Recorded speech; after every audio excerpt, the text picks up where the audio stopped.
여러분 반갑습니다. 저는 오늘 리더십이 뭘까에 대해서 함께 고민을 하려고 이 자리에 왔습니다. 저는 100년 전에 어떻게 하면 더 탁월한 리더가 될 수 있을까, 이걸 고민했던 한 청년이 만든 회사인 데일 카네기 트레이닝사 우리 한국지사의 대구 경북 총괄지사장으로 근무를 하고 있습니다. 매년 우리 2030 리더 과정이 이렇게 오는데, 이번에는 코로나 때문에 또 직접 뵙지 못하고 이렇게 방송을 해서 아쉽지만, 어찌 보면 또 이게 새로운 시도가 될 수 있겠죠. 늘 우리는 익숙함보다는 새로운 시도를 할 수 있는 이런 젊은 리더분들이기 때문에 오히려 이건 또 기회가 되지 않을까 이렇게 생각을 하고, 저도 지금까지 한 번도 경험하지 못한 새로운 강의에 한번 도전해 보도록 하겠습니다. 긴 시간 준비를 했지만 방송 특성상 짧게 우리 핵심만, 과연 우리 2030 리더가 가지게 될 리더십 자질은 어떤 것이 있을까, 이런 것을 가지고 함께 고민해보는 시간을 갖도록 하겠습니다. 편안하게 한번 들어봐 주시면 좋겠습니다. 네, 제 소개는 이 화면을 참고를 해주시면 좋겠습니다. 저는 보시다시피 리더십 강사 라이센스를 참 많이 갖고 있고, 20년 전부터 이 카네기에서 함께 대구 경북 지역의 리더들 대상으로 어떻게 하면 탁월한 리더가 될까, 이 부분을 훈련을 시키고 있습니다. 먼저 많은 분들이 카네기를 모르는 분들이 계십니다. 어떤 분은 카네기를 또 이렇게 생각을 하더라고요. 나이트클럽 아닌가 이렇게 생각을 하는데, 사실은 저는 이 나이트클럽하고는 전혀 상관이 없이 같은 성이죠. 이 나이트클럽은 정확히 지구 역사상 두 번째 부자였던 강철왕 앤드류 카네기가 만든 재단입니다. 그래서 미국의 유역의 홀에 카네기 홀이 있기 때문에 이름을 본따서 대부분의 나이트클럽이 카네기라는 이름을 붙이고 있죠. 미국 국민들에게 가장 많은 영향력을 미친 분은 카네기 씨는 두 분이 계십니다. 강철왕 앤드류 카네기, 그리고 정신적으로 가장 많은 영향력을 미친 분은 저희 회사의 창립자인 분이십니다. 데일 카네기라는 분입니다. 그래서 이분이 정확히 107년 전인 1912년도에 리더십 교육 기관을 수립해서 현재 전 세계 87개국에서 1000개 도시에서 이 교육은 진행이 되고 있습니다. 저는 99년도 입사해서 20년 동안 우리 대구 경북 지역의 약 3,000분들의 리더분들을 더 위대한 리더가 되도록 훈련을 시켜왔습니다. 우리 지역의 기관장님들도 저희 졸업하신 분들은 되게 많습니다. 우리 칠곡군수님, 영주시장님, 고령군수님도 우리 또 저희 최고경자 과정을 수료하신 분 중에 한 분이십니다. 과연 리더십이 뭘까, 이 부분을 지금부터 함께 고민을 해보도록 하겠습니다. 여러분 분명한 건 지금 지역에서 미래의 리더가 될 거라 확신합니다. 아마 이 방송을 듣는 여러분 중에 10년 뒤에, 아니 10년까지는 갈 필요는 없겠죠. 5년 뒤에, 늦으면 10년, 20년 뒤에 분명한 건 지역사회 군의원, 시의원, 조합장님, 시장 군수님, 분명히 저는 오늘 이 방송을 듣는 분 중에 나올 거라고 생각을 합니다. 왜냐하면 지금 여러분 지역사회에서 서서히 활동을 하고 영향력을 높여갈 거기 때문에. 자, 그러면 내가 40대 후반에 50대 리더십을 구사한다, 이건 아니겠죠. 지금부터 어떻게 내가 지역사회에 영향력을 행사할 것인가, 여기에 따라서 내가 리더가 될 수도 있고, 그 리더를 위해서 충성하는 팔로우가 될 수도 있을 겁니다. 우리가 이게 원래 대면 교육이었다면 리더십 정의내리기 게임을 하는데, 오늘은 할 수 없는 게 상당히 안타깝습니다. 여러분의 생각에 리더십이란 뭘까? 정의를 한번 적어보라, 이렇게 이야기합니다. 그래서 많은 분들이 리더십 정의를 생각보다 쉽게 적죠. 자, 그리고 토의를 하고 리더십 정의를 한번 발표하라라고 이야기하면 가장 많이 나온 단어가 화면에 나오는 4단어입니다. 첫 번째로 가장 많이 나온 단어가 목표 달성이라는 단어가 되게 많이 나왔습니다. 작년, 재작년 마찬가지 우리 노원 교수님에서 할 때도 가장 많이 나온 단어가 4단어였거든요. 근데 여기서 이제 목표 달성을 바람직한 결과라고 제가 조금 바꿔놓은 이유는, 우리가 조폭투목을 리더라고 이야기는 하지 않지 않습니까? 그래서 이제 중요한 거는 목표를 달성하지만 바람직한 목표를 달성해야 된다. 그리고 리더십 정의에 대해서 한번 적어봐라라고 이야기하면 많이 나오는 게 사람, 구성원, 이 이야기가 되게 많이 나옵니다. 자, 그리고 또 많이 나오는 게 영향력이라는 단어를 많이 사용합니다. 지금 구글에서 리더십 정의를 한번 쳐보시면 대부분 이 단어가 나올 겁니다. 그리고 마지막으로 많이 나오는 게 자발적으로 도와주도록 이끄는 능력, 협력을 이끌어내는 능력, 이 능력을 이야기를 많이 합니다. 자, 그러면 이렇게 여기 나온 정의는 저 연구소가 만든 정의가 아니라 이 게임을 전 세계 1000대 도시에서 똑같이 진행을 한번 해봅니다. 원래 게임은 이렇습니다. 1라운드는 여러분이 생각하는 리더십의 정의를 직접 한번 적어봐라. 옆에 분 보지 말고.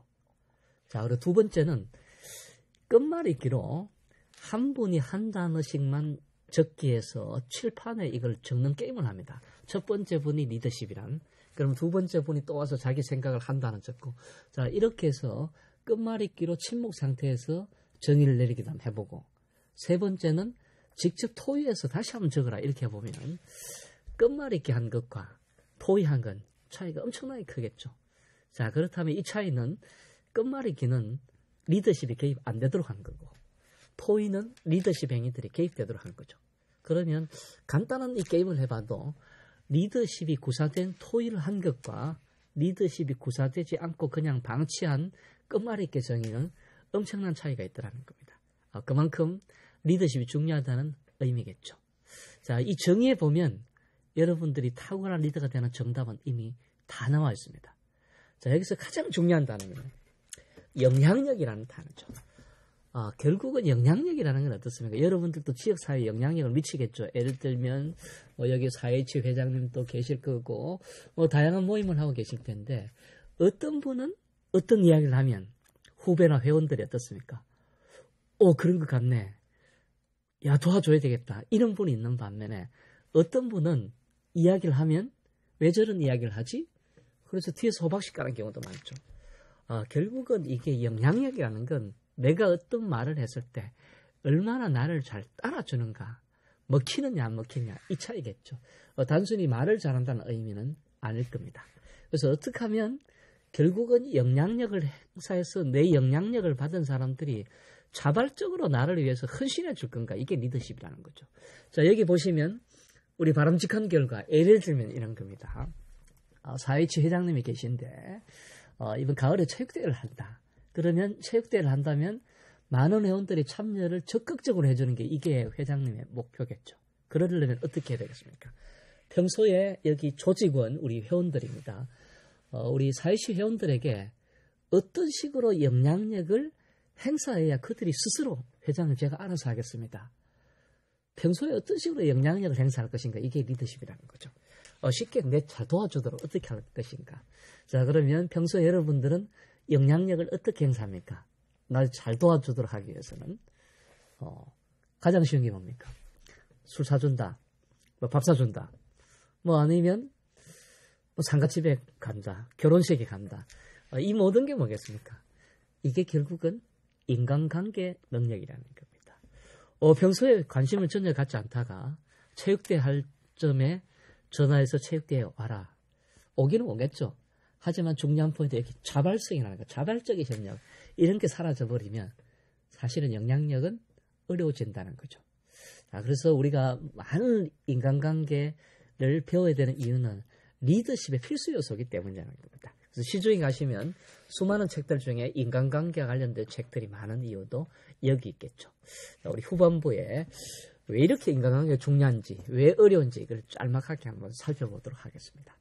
자, 그런데 실제로 이게 사람만 좋다고 탁월한 리더가 되겠습니까? 그건 아니겠죠. 자, 다음 도표 한번 보시겠습니까? 이 도표가 상당히 중요한 표가 될 겁니다. 자, 이 표는 영향력을 증대시키기 위해서 어떤 행위들을 했을 때 이 영향력의 강도가 어떤 것이 가장 센가? 첫 번째는 보시면 지위입니다. 자, 우리 여기 여러분들이 어떤 모임이 회장이다라고 이야기하면 회장이 시키면, 아니면 선배다, 선배가 시키면 하게 됩니다. 이유는요, 회장이니까, 선배니까 바로 지위라는 것 때문이겠죠. 자, 근데 이 지위가 사라지면 쉽게 계급장 떼자, 그러면 아무 의미가 없어지겠죠. 그래서 이 지위 다음에 첫 번째로 영향력을 행사할 수 있는 게 조금 전에 말씀드렸던 인간관계라는 겁니다. 내가 관심 가져주고, 격려해주고, 위로해주고, 이런 내용들이 모두 인간관계죠. 결국은 지위 이 다음에 가장 쉽게 할 수 있는 게 인간관계이기 때문에 우리는 좋은 사람이 될 수 있어야 되겠죠. 자, 그런데 어떤 모임의 리더가 사람은 좋은데 능력이 없다. 그러면 우리는 또 그분들을 어떻게 바라볼까요? 사실은 위대하다라고 절대 할 수 없겠죠. 근데 이런 경우 있죠. 어떤 문제가 생겼는데 나는 아무리 해도 해결이 안 되는데 선배가 전화 한 통 딱 하니까 해결됐다. 그럼 우리는 그 선배를 어떻게 봅니까? 와, 대단하다. 이 순간 영향력은 강해진다는 겁니다. 그래서 리더는 당연히 성과를 낼 수가 있어야 된다는 겁니다. 조직의 존재의 목표는 성과를 내는 게죠. 리더가 성과를 못 낸다는 건 리더의 의미는 없다는 겁니다. 그래서 리더는 성과를 내기 위해서 끊임없이 고민을 해야 될 겁니다. 자, 그리고 이 리더가 사람도 좋고 성과도 잘 내는데 보니까 후배를 불러놓고 앞으로 너는 이 지역에서 크려면 이런 식으로 해야 된다. 아니면 이 작목을 잘하려면 이러이러한 식으로 해야 된다. 일일이 와서 우리 가르쳐주고 우리 코칭한다 그러지 않습니까? 자, 이러면 어떨까요? 이분이 이야기하면 자다가도 일어나서 도와주려고 하겠죠. 자, 이게 네 번째 리더 양성이다. 이렇게 이야기를 합니다. 그래서 우리가 지역사회 리더가 되기 위해서는 나만 리더로 커야 되는 게 아니라 후배들을 잘 키우려고 노력하는 이런 노력들이 되게 중요하다는 의미일 겁니다. 자, 마지막 존경이 이렇게 이야기하는데 이 단계까지 가기는 쉽지는 않습니다. 자, 아주 우리가 통상 이야기하는데 인성, 품성, 덕장 이야기하지 않습니까? 그 덕이 최고의 영향력이다 이렇게 이야기하는데 이게 하루아침에 키워지기는 어려울 겁니다. 그래서 뭐 최근 우리 인문학이 뜬다 이런 것도 보면 결국 최고의 영향력은 품성이고 덕이다. 자, 하루아침에 절대로 키워줄 수 없지만 이러한 것들을 차곡차곡 쌓아 나가다 보면 내가 지역사회에서 존경받는 리더가 될 수 있을 겁니다. 그러면 앞으로 저뿐만 아니라 우리 강사님들도 이 리더십 교육들이 보면 이 내용들을 크게 벗어나지 않게 될 겁니다. 우리 코로나가 빨리 끝나고 또 대면 기회가 오면 이 부분을 좀 더 중점적으로 말씀을 한번 드리도록 하겠습니다. 자, 그러면 리더십 이야기하는데 저는 전공은 공대를 졸업했습니다. 이 공대를 졸업하고 지금 보면 제 이름이 경영학 박사라고 되어 있지 않습니까? 저는 화공과를 졸업해서 엉뚱하게 이 일을 하게 됐던 겁니다. 근데 이 일을 하게 됐던 계기도 저는 리더십 때문이었습니다. 저는 이제 군에 장교로 가는 게 제 희망이었기 때문에 저는 ROTC로 군에를 갔습니다. 그래서 화공과를 졸업했고 또 환경기사 자격증도 있고 위험물 취급 기능사 자격증도 있는 상황이었기 때문에 저는 병과를 병기장교로 임관을 했습니다. 병기장교 중에서도 구분이 됩니다. 특수무기 그리고 정비, 탄약인데 저는 화공이었기 때문에 또 위험물 기능사가 있다 보니까 탄약장교가 됐습니다. 그래서 저 탄약 소대장을 용인에 있는 부대에서 소대장을 할 때 제가 모셨던 대대장님 그 두 분이 제 운명을 바꾸게 됐습니다. 제가 첫 부대에 임관에 갔을 때 첫 소대장을 갔을 때 우리 제가 모셨던 대대장님은 이런 스타일이었습니다. 제가 이제 6월 말에 갔는데 제 사령부도 의정부였습니다. 그러다 보니까 용인하고 상당히 거리가 많이 떨어져 있었죠. 근데 저희 사령관님이 교체가 된 겁니다. 자, 사령관님이 7월 중순에 교체가 됐는데 사령관님이 교체가 되시면 각 부대로 업무 보고를 받으러 오시죠. 그러려면 저희들은 어떻게 하겠습니까? 준비 엄청나게 하겠죠. 그래서 저희 부대는 사실은 가장 나중에 왔습니다. 8월 중순에 왔는데 한 달간 준비를 했습니다. 어떤 준비하겠습니까? 우리 군에 다녀오신 애비역들은 당연히 이해하겠죠. 제일 먼저 하는 거 청소 완벽하게 했습니다. 100만 평 탄약고 제초 작업 한 달 동안 했습니다. 그리고 보기 싫은 건 전부 탄약고 안에 숨겨버리죠. 그리고 막사 페인트 색칠 제로하고 브리핑 연습 일주일간 합니다. 맞아가면. 자, 여러분 이게 전투화 발 날아오고 지휘복 날아오고 이 상태에서 일주일간 브리핑하면 얼마나 잘하겠습니까? 당연히 잘하겠죠. D-Day 날 저희 사령관님 헬기 타고 부대로 오시기 전에 탄약고를 한번 둘러봤는데 이건 공원이거든요. 딱 내렸는데 부대가 너무 깨끗한 겁니다. 브리핑 완벽합니다. 일주일간 마다가면 했는데 무슨 탄약 업무 보고 드리겠습니다.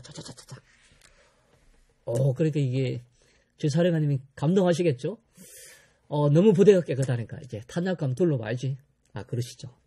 자, 이제 집차 타고 둘러보는데 이 100만 평 탄약고를 관리하는 게 쉬운 건 아닙니다. 근데 너무너무 잘 돼 있거든요. 그래서 이제 흐뭇해서 칭찬을 했겠죠. 저희 대대장님에게. 야, 너 부대 어떻게 이렇게 관리 잘하냐. 장교들의 목표는 뭡니까? 사실은 진급하는 겁니다. 우리 대대장님, 우리 무궁화도교 총령이죠. 이 대령 진급 못하면 계급 정년 있지 않습니까? 그래서 지금 또 계급 정년, 우리 53세, 제 동기들도 지금 장군도 있지만 아직 중령도 있거든요. 그러면 이제 한 후내년에 전역해야 된다는 의미입니다. 어떻게 하든지 진급하기 위해서는 성과를 내야 되겠죠. 자, 그래서 업무보고 때 사령관님께 좋은 이미지를 준다는 건 엄청 중요하지 않습니까? 그러니까 이제 저희 사령관님, 야, 정말로 부대 관리 잘한다. 이제 저희 대대장님 머릿속에는, 가능성이 있겠다. 이런 생각을 했겠죠. 자, 근데 그 당시에, 초급 간부들이 사고를 좀 많이 쳤습니다. 예를 들면 술을 먹고, 음주 사고를 낸다. 이렇게 해서 육군 참모총장 지침이 초급 간부 철저히 관리하라. 이 지침이 내려온 상태였기 때문에, 갑자기 저희 사령관님이, 야, 대대장, 이번에 온 소대장들 관리 잘하고 있지? 예, 잘하고 있습니다. 그래, 그러면 걔들 숙소 한번 가볼까? BOQ라 그랬죠. 간부 숙소. 근데 솔직히 그런 데 청소하겠습니까? 저는 좀 청소할 것 같지 않습니까? 물론 저는 청소하겠습니다. 근데, 같은 중지의 제 동기놈, 이놈은 청소 원래 안 하는 친구였거든요. 저는 이놈하고 부산에서 학교에서 임관하고 석 달 동안 교육받을 때 저는 이놈을 통해서 남자들이 속옷 하나로 일주일 견디는 비결을 터득했습니다. 어떻게 하면 되죠? 그렇죠. 거꾸로 튀겨입으면 됩니다. 이놈은 전투와 양말도 튀겨 신는 놈입니다. 청소 안 합니다. 제가 가도 냄새 나거든요. 근데 저희 사령관님이 초도 순시했어. 문을 딱 여는 순간 이거는 쓰레기입니다. 그러면서 문 탁 닫으면서 뭐라고 했겠습니까? 대대장, 대체 소대장들 관리 어떻게 하고 있냐? 엄청나게 역정을 내시더니 그냥 열받아서 연병장으로 가시고 헬기 타고 그냥 가버리시는 겁니다. 이 군대에서 이렇게 되면 어떻게 되는 겁니까? 게임 끝나는 겁니다. 헬기 사라지기 전에 방송 나옵니다. BOQ 전 간부들은 지금 즉시 완전 군장 상태에서 연병장에 직결 갔습니다. 연병장에 가니까 수많은 병사들이 보는 앞에서 상상되겠죠. 욕설 기본입니다. 그러면서 한 달 동안 영내대기 밤새도록 연병장을 돌았습니다. 중요한 건 뭐라고 하면서 돌았겠습니까? 야, 한소희 우리가 잘못했지. 한번 잘해보자. 이런 이야기를 했겠습니까? 아니겠죠. 에이씨. 욕을 하면서 돌았던 거죠. 저희들의 행동이 개선될 리는 없습니다. 근데 중요한 건 항상 보면 어떤 측정이나 무슨 대회가 있지 않습니까? 그러면 저희들은 이분이 퇴근 늦게 하니까 저희들은 퇴근 언제 하겠습니까? 중대장 퇴근 늦고. 그럼 12시 이렇게까지 하는데도 1등이 아니라 항상 보면 중간, 잘하면 8등. 저는 상당히 아이러니했습니다. 왜냐하면 너무 이렇게 강압적으로 지시를 하는 상태였기 때문에 제 동기가 결국 스트레스 받아서 육군 창동병원에 실려간 적까지 있거든요. 자, 이렇게 쪼는데 왜 1등을 못할까? 그 고민은 박기신 대대장님이 해결해 주셨습니다. 1년 뒤에 저희 대대장님 바뀌셨는데 바뀐 분은 완전히 다른 분입니다. 회의할 때 아주 간략하게 합니다. 대부분 저희들하고 이야기를 하게 하고 요즘 이야기하는 그런 요즘 시대에 맞는 그런 리더십을 이미 구사하신 분이셨습니다. 그래서 이제 이분은 업무 보고도 참모부에서 알아서 하시는 겁니다. 자, 중요한 건 아무리 그렇게 하더라도 작년에 그 사건을 알고 있고 사령관님은 작년에 그분이거든요. 그러면 마침 저는 지금 제 와이프하고 당시 연애할 때였기 때문에 영내되게 하면 안 되거든요. 그래서 저는 딴 거 볼 필요 없고 제 옆방 동기놈에게만 이야기한 겁니다. 야, 청소해라. 사령관님 또 오시면 난리 난다. 야, 사령관님이 이런 거 생각하시겠나? 신경 쓰지 마라. 이 친구 또 청소 안 하는 겁니다. 그래서 사령관님이 딱 내려오셨을 때 업무 보고 받고 한번 부대를 돌고 작년에 그 생각이 어찌 잊혀지겠습니까? 야, 대대장, 내 군생활 30년 만에 정말 골 때리는 친구를 작년에 봤는데 너 혹시 지난 대대장한테 이야기 들었나? 무슨 말씀인지요? 너 모르는구나. 한번 가볼까? 다시 들이닥친 겁니다. 뻔하겠죠? 작년은 저희들이 온 지 2달 됐고 원래는 1년 2개월 아닙니까? 문 여는 순간 더 엉망이겠죠. 문 탁 닫으면서 또 엄청나게 역적을 내시고 날아가 버리는데 저희들 어떻게 될까요? 소문이 퍼지니까 이미 내무반장들은 제가 중대를 가니까 소대장님 완전군장 다 꼬려놨습니다. 그러더라고요. 근데 방송이 안 나오십니다. 방송은 퇴근 무렵 비옥교 전 간부들은 7시까지 간부 식당에 지켜라라. 완전군장 다 꼬려놨는데 제 애인에게 전화까지 해놨거든요. 한 달 동안 못 나올 것 같다. 근데 딱 가니까 저희 대대장님이 딱 술상을 받아놓고 기다리게 됩니다. 야, 소대장들 빨리 와라. 야, 고생했지. 야, 너희들이 안 움직이면 우리 부대가 돌아가겠나. 오늘 고생했다. 원래 한 잔 살라고 불렀다. 자, 한 잔 받아라. 이때 그 주인공 제 동기는 고개 팍 숙이고 있습니다. 왜? 한중이 조금 전에 그 사건 야 너가 왜 고개를 숙이냐. 사실은 내가 부끄럽다. 너희들이 이렇게 사는 줄도 모르고 신경 못 썼다. 사실 한 달 동안 업무 파악하느라고 너희들 신경 못 썼는데 사령관님 신경 쓰지 마. 내 다 커버할게. 내 앞으로 신경 쓸 테니까 열심히 한번 해보자. 이때 저희들은 어떤 심정이었겠습니까? 이분을 위해서라면 나라오는 총알 대신 맞겠다 이런 생각이 들었습니다. 자, 중요한 건 이분은 저희들에게 1등 하라는 이야기를 한 번도 하지 않았습니다. 근데 저희들은 어떻게 했겠습니까? 어떤 대회가 있으면 잔원병사들 깨워서 암기시키고 공부시켰거든요. 당연히 1등 할 수밖에 없겠죠. 그때 저는 뼈저리게 느낀 게 이겁니다. 과연 성과를 내는 방법이 뭘까? 지휘와 직책으로 강압적인 명령으로 사람들의 마음을 움직일 수 있을까? 강압적인 명령으로 바위는 깨뜨릴 수 있겠죠. 하지만 새로운 땅은 절대로 개척할 수 없다는 사실입니다. 그래서 우리 이 방송을 듣는 리더분들은 분명한 건 새로운 땅을 개척해야 되고 우리 경북의 농촌을 새롭게 이끌어가야 될 분들입니다.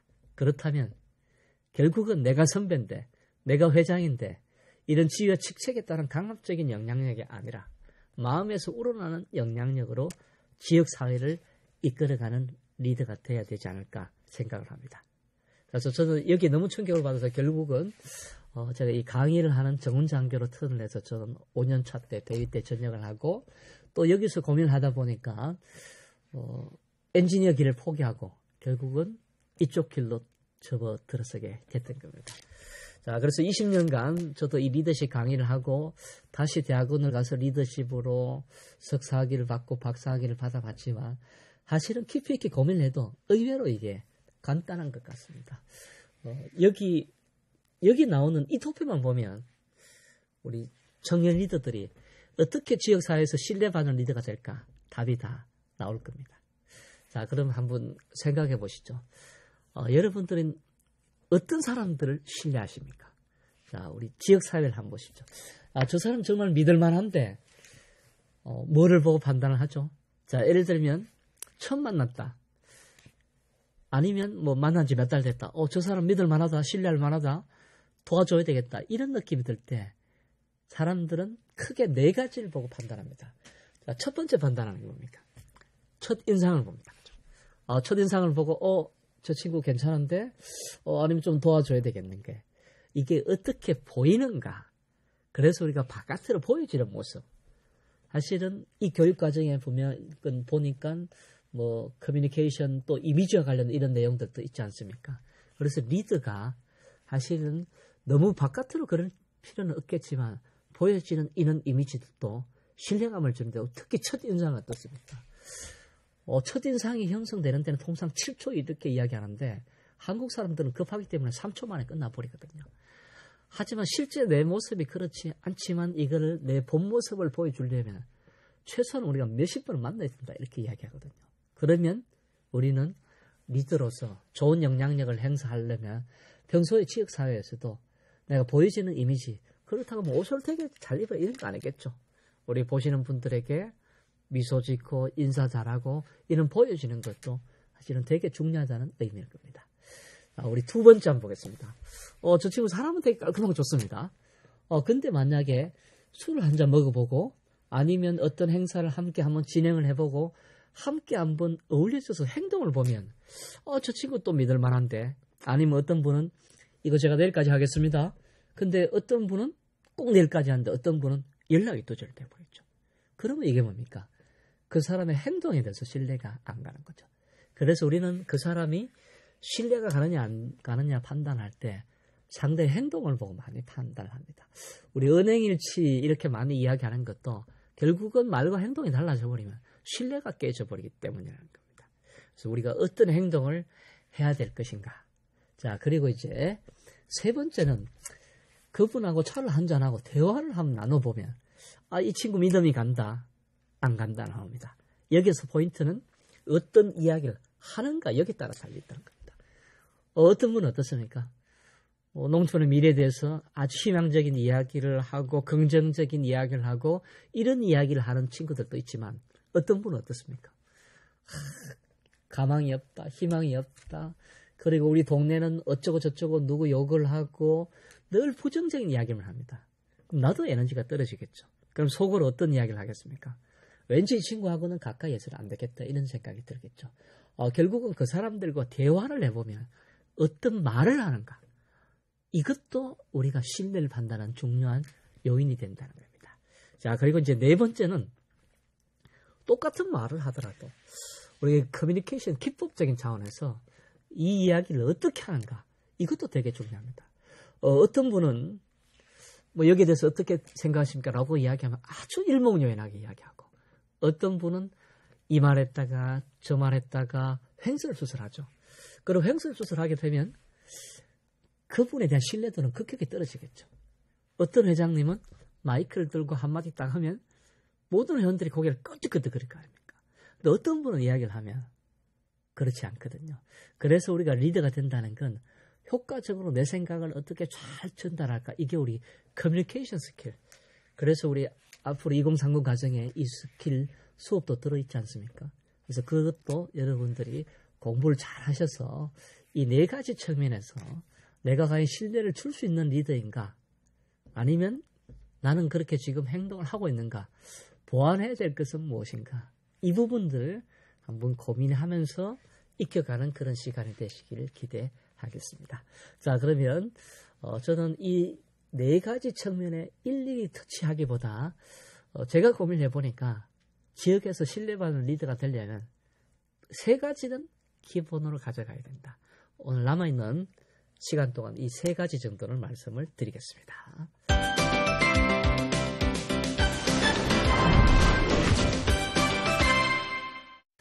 이 세 가지는 예전에 베스트셀러에 혼창통이라는 책이 있습니다. 그 제목처럼 저는 신뢰받는 리더가 되려면 이 세 가지를 갖고 있어야 된다. 첫 번째는 혼에 대해서 말씀을 드리겠습니다. 혼. 자, 여기서 혼은 친구들이 여러분들 만나서 여기 고향 친구인데 오랜만에 만났다고 가정을 하겠습니다. 이 친구는 도시에 나가서 살고 있는데 오랜만에 동창에서 만났다. 자, 그때 이런 이야기를 합니다. 야, 반갑다. 너 뭐하노? 이런 이야기를 할 때 여러분 어떤 답변을 하시겠습니까? 내 농사 짓는다. 내 참여한다. 그런 이야기를 하시겠습니까? 저는 오늘 여기에 대한 답변을 한번 바꾸기를 부탁을 드리겠습니다. 지금 어떤 일을 하는가? 비즈니스에 대한 정의를 한번 새롭게 내려보자는 겁니다. 자, 근데 먼저 던지고 싶은 질문은 이겁니다. 솔직히 한번 생각하겠습니다. 우리 6차 산업 이렇게 이야기하는 농업 중요합니까? 솔직히 필요합니까? 저도 이렇게 강의를 하고 있지만 저 고향 시골입니다. 저 고향은 영천입니다. 지금도 아직 영천군 인구면 평천 658번지. 저는 시골에서 태어났고 저희 집도 농사를 지었습니다. 마늘, 양파. 주품목은 딸기였습니다. 저 딸기 정말 싫었습니다. 먹을 때는 좋았는데 제가 초등학교 3학년 때부터 딸기를 했는데 그 당시는 비닐하우스가 아니고 노지 재배였기 때문에 새벽에 딸기 따라가면 그 이슬 축축하면 옷 다 버리는 거 저는 사실 그게 너무너무 싫었거든요. 지금도 저는 안 좋아하는 반찬이 우리 마늘쫑 있지 않습니까? 그거 정말 싫어합니다. 예전에는 그만 먹어야 됐었으니까. 물론 이렇게 딸기 농사를 지어서 우리 아들들, 딸들 다 교육을 시켰죠. 그래서 저는 사실은 강사이기 전에 여러분의 고향 선배로서 한번 생각을 해봤습니다. 과연 이게 너무 중요한가 한번 생각해보자는 겁니다. 자, 그래서 저는 늘 이야기를 합니다. 이 지구상에서 가장 중요한 직업이 뭘까? 자, 너무 중요합니까? 당연히 중요하죠. 왜 중요합니까? 여기에 대한 질문을 why, 왜를 한번 5번만 한번 던져보십시오. 예를 들면 내가 벼농사를 하고 있다. 벼농사 중요합니까? 당연히 중요하죠. 지금 코로나 사태를 보면 사색이 얼마나 많이 합니까? 그래서 오히려 우리 살들이 지금 해외로 수출 많이 되고 있다 그러죠. 그렇죠? 자, 근데 만약에 이게 없다고 한번 가정을 해보십시오. 자, 우리 인간의 기본 욕구, 첫 번째는 뭡니까? 먹는 거 아닙니까? 뭐, 먹는 거, 자는 거 이렇게 나오겠지만, 사실은 인간의 3대 욕구 중에 1번은 먹는 거거든요. 이게 가장 중요한 거 아닙니까? 그렇다면 결국은 우리가 하는 일이 뭘까? 여기 왜를 던져보면, 농사 짓는데 이게 안 나오고 이렇게 나오는 경우가 되게 많습니다. 우리 국민의 건강한 삶을 지원하는 일을 하고 있다. 이렇게 나오는 경우가 되게 많다는 거죠. 또 저희 같은 경우 미용실 원장님은 명함에 써놓고 다니더라고요. 자기는 미용실 한다는 이야기를 안 하세요. 여성들에게 자신감을 심어주는 일을 하고 있다. 이런 이야기를 하더라고요. 제가 해외 나갈 때보다 제 와이프는 꼭 이제 뭘 사오라는 게 있습니다. 이 화장품, 에스티로드. 면세점에 가면 있습니다. 뭐 그렇게 비싼 건 아닙니다. 저는 한 10만 원 단위. 이걸 꼭 사오라고 하죠. 대구에도 현대백화점 가면 지하에 아주 큽니다. 자, 그렇다면 이 에스티로드도 세계 최고의 명품 화장품 이 CEO에 가서 물어본 겁니다. 당신은 어떤 일을 하고 있습니까? 저 화장품 만듭니다. 이런 이야기 절대 안 합니다. 저는 여성들을 행복하게 해주는 일을 하고 있습니다. 이렇게 이야기합니다. 결국 화장을 통해서 여성들은 행복감을 느낀다는 거죠. 자, 결국은 내 일에 대한 철학을 갖고 있더라. 우리 나이키. 보면은 우리 나이키를 한 번 정도 입어봤거나 지금 또 나이키를 입고 있을 겁니다. 자, 그러면 이 나이키 회장인 창립자인 필 라이트에 가서 물어봤습니다. 당신은 어떤 일을 하고 있습니까? 축구공 만들어 팝니다. 뭐 운동화 만들어 팝니다. 이런 이야기를 했다면 이 나이키는 존재하지 않을 겁니다.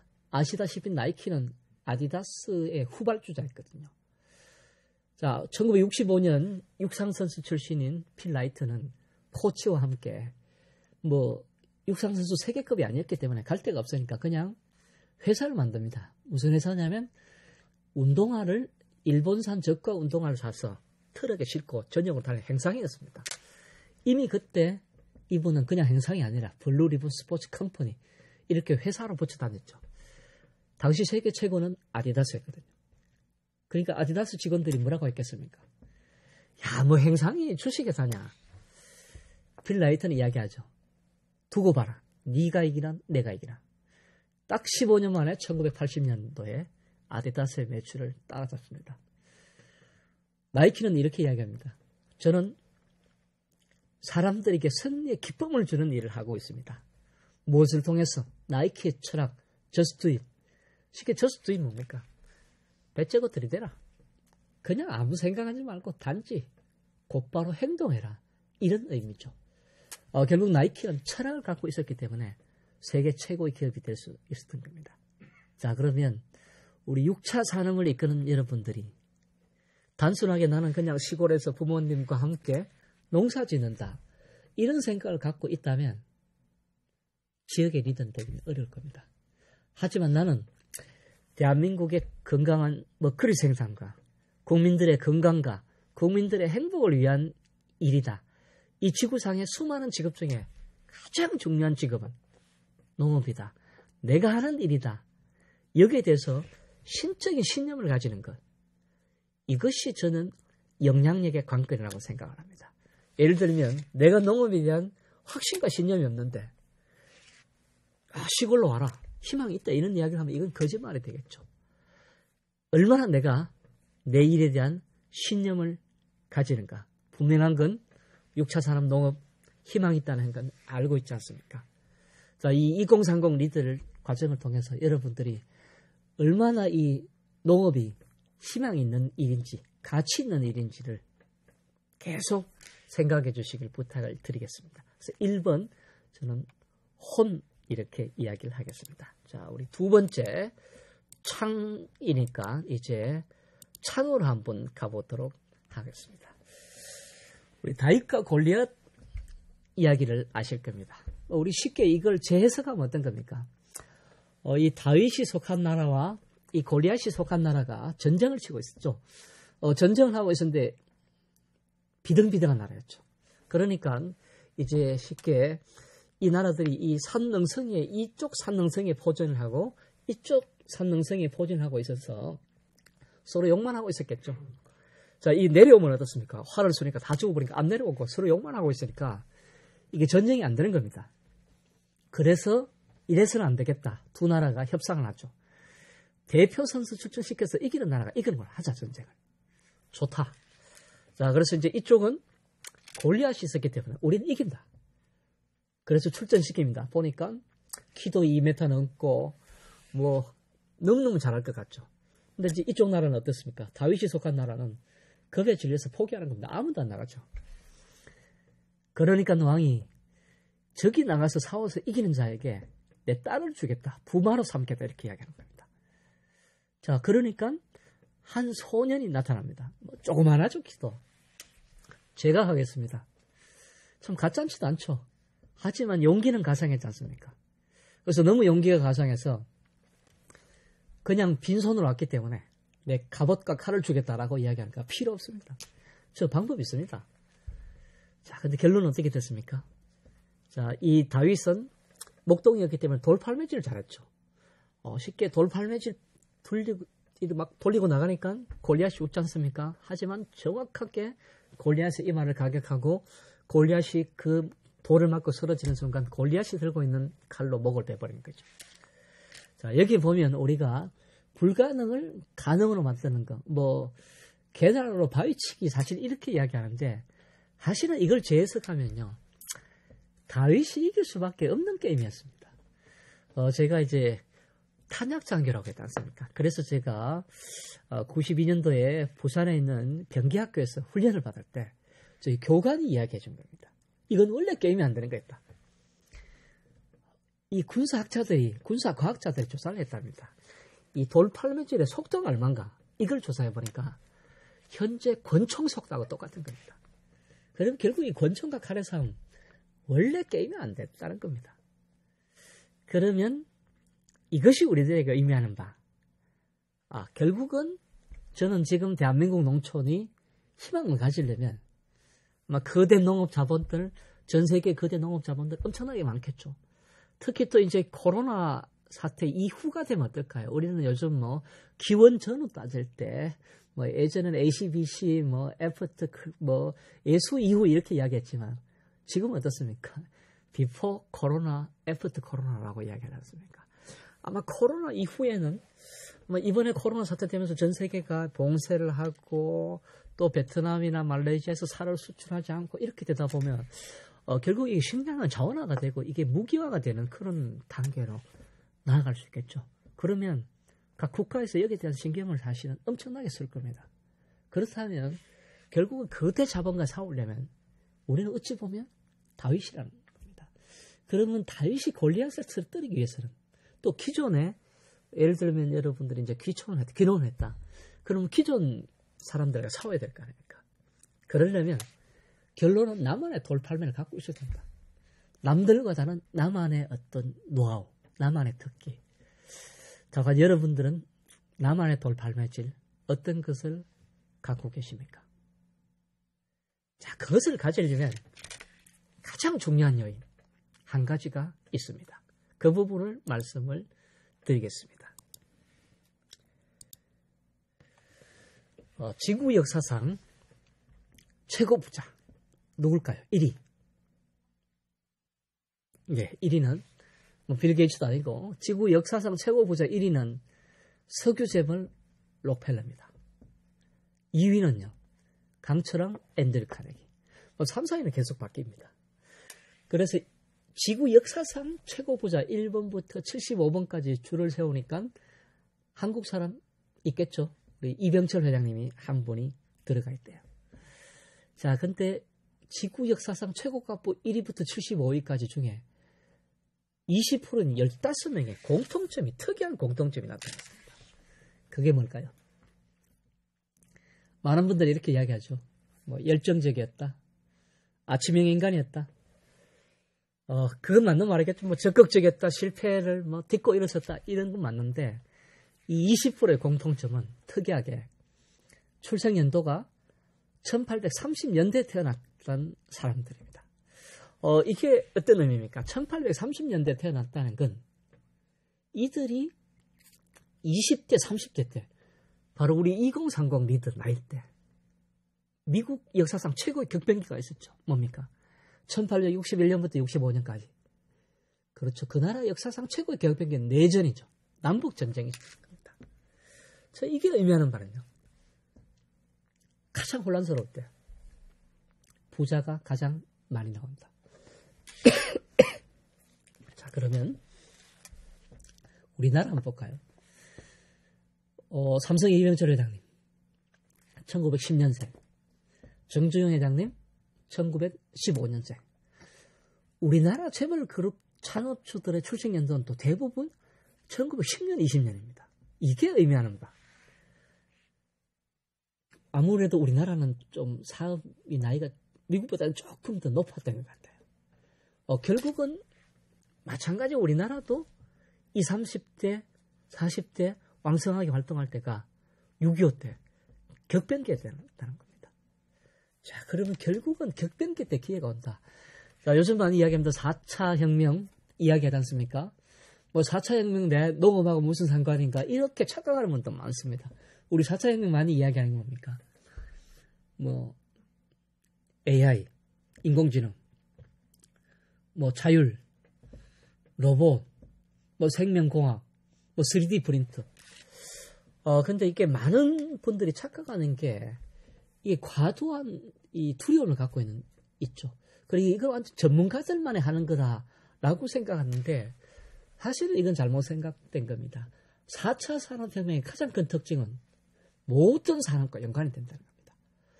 4차 산업혁명에서 돈 번 분, 미국의 대표적인 분이 양봉업자입니다.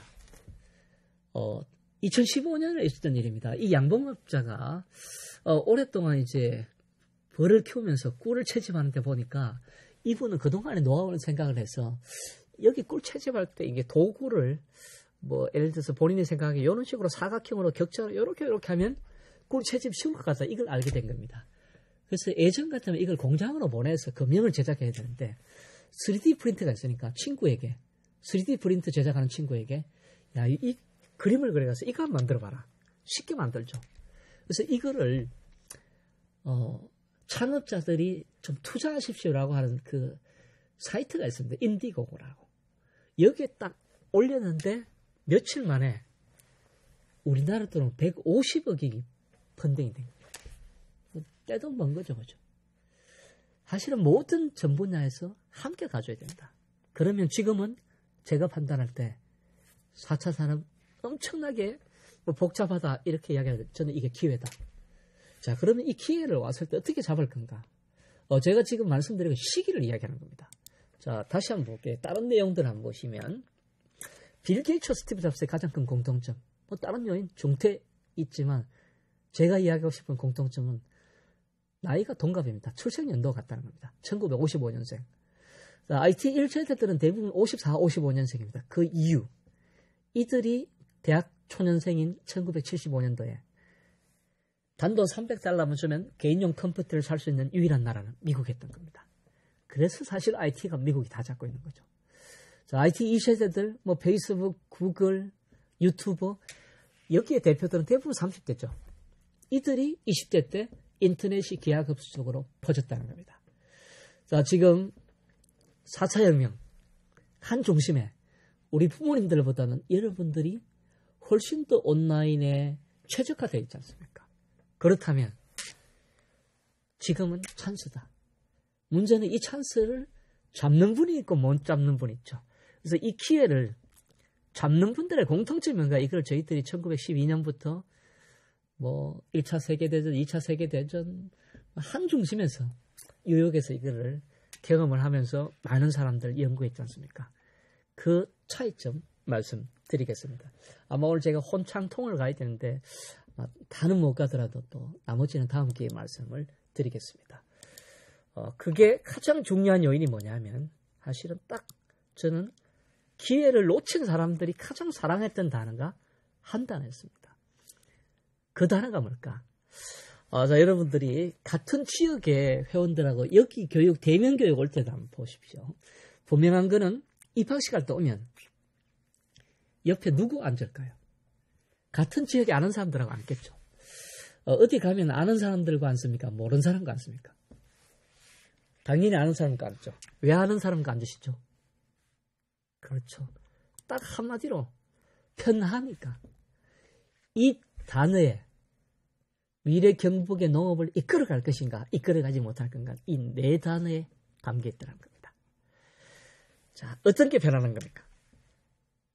자, 우리가 하는 행동 중에 편안함을 느낄 수 있는 행동 한번 볼까요? 예, 이런 거죠. 익숙한 것, 위험부담 없는 것, 내가 잘하는 것, 이런 건 익숙한 거죠. 자, 예를 들면 우리가 농업에서도 보십시오. 지금 만약에 뭐 성주다, 아버님이 참여를 하고 있다. 그러니까 나도 계속 참여를 한다는 거죠. 근데 세상은 또 어떻게 바뀔지 모르죠. 10년 뒤에. 또 땅이라는 건 아시지만 어떻습니까? 지력이 또 다해가면 또 어떻게 될지 모르죠. 그렇다면 새로운 변화를 준비를 하지 않고 그냥 계속 익숙한 거에만 있어버린다. 10년 뒤, 20년 뒤 장담은 못하겠죠. 그렇죠? 사람들의 입맛은 계속 바뀌지 않습니까? 그러면 우리 대구 경북이 특히 끼리끼리 얼마나 좋아합니까? 계모일 제일 많은 곳. 이거 매일신문에 직접 기사화된 겁니다. 대구 경북입니다. 학연, 혈연, 지연 이런 이야기 보수적이다, 폐쇄적이다. 결국 대구 사람들 끼리끼리 너무 좋아하는 겁니다. 자, 그러면 기회는 어디 있습니까? 기회는 여기가 아니고 여기 바깥에 한 번도 안 해본 거, 어려운 거, 힘든 거, 끌끄러운 거. 이게 뭡니까? 이게 결국은 도전지대다. 이렇게 이야기합니다. 자, 새로운 기회는 어디 있겠습니까? 당연히 새로운 돈은 모두 도전지대에 있다는 사실. 자, 그래서 우리가 성장하고 성과를 내는 방법은 하나밖에 없습니다. 익숙하지 않는 바깥에 끌끄러운 것, 한 번도 안 해보고 어려운 거, 힘든 거, 힘든다 이렇게 이야기하죠. 요즘 많은 분은 힘들다 이렇게 이야기합니다. 힘 안 드는 업종 없겠죠. 근데 거꾸로 이렇게 한번 생각해 보면 어떨까요? 힘든다? 힘이 들어온다는 의미죠. 내가 앞으로 멋지게 나아갈 힘이 들어온다는 의미를 한번 받아들이면 어떻겠습니까? 그러려면 의도적으로 한 번도 안 해본 거, 끌끄러운 거 이런 쪽으로 도전해야 결국은 내가 지역을 이끌어가는 리더가 될 수 있더라는 의미입니다. 이걸 좋은 말로 풀면 뭡니까? 익숙한 것과의 결별 이렇게 이야기를 한다는 겁니다. 제가 초보대학 가면 꼭 하는 이야기가 있습니다. 이 사례를 이야기를 합니다. 미국의 65세 할머니들 중에 정부에서 운영하는 양로원에 가는 분들은 7%가 있는데 빈민가의 사람들이 가는 곳입니다. 이 빈민가에 있는 분들의 공통점이 뭔가를 조사를 해보니까 이 네 가지를 할 줄 몰랐다는 겁니다. 자전거를 탈 줄 모르더라. 수영을 할 줄 모르더라. 스키를 탈 줄 모르더라. 해외여행 경험이 한 번도 없더라. 이 네 가지를 못하는 분이 왜 노후를 비참하게 보내고 있을까요? 이상하죠. 자, 자전거를 어릴 때 배우는 게 쉽겠습니까? 나이 들어서 배우는 게 쉽겠습니까? 당연히 어릴 때입니다. 어릴 때는 한번 넘어지면 일어나서 다시 탑니다. 근데 이 이야기를 제 강의를 들었던 중년 여성들의 특징이 있습니다. 이제 양로원 안 가야 되니까 40대, 50대 초보들이 주말에 자전거 배우는 방법.